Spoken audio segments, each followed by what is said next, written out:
Welcome to the Banker Lamp. Please enjoy the video. In this video, I will show you how to make baby spinach curry. To begin, ensure you have all your essential ingredients ready. You'll need about 500 grams of fresh baby spinach, 1 large onion, 2 cloves of garlic, and a 1-inch piece of ginger.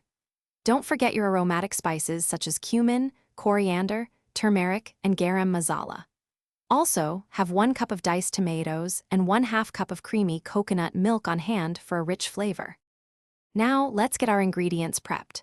First, wash your 500 grams of baby spinach thoroughly under cold water and drain it completely.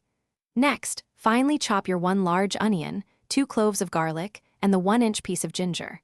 Dice 1 cup of tomatoes into small, consistent pieces. Finally, measure out your spices. 1 teaspoon each of cumin, coriander, and turmeric, plus 1/2 teaspoon of garam masala. It's time to build the delicious base for our curry. Heat 2 tablespoons of cooking oil in a large pan or pot over medium heat.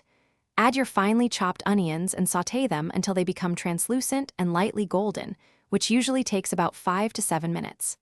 Then, add the minced garlic and ginger, cooking for just 1 minute until they release their wonderful aroma.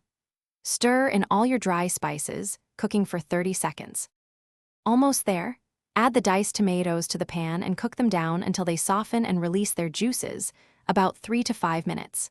Now, gradually add the washed baby spinach, stirring it in batches until it completely wilts into the curry base.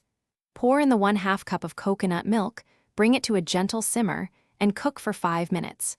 Your delicious baby spinach curry is ready to be served warm with rice or your favorite flatbread.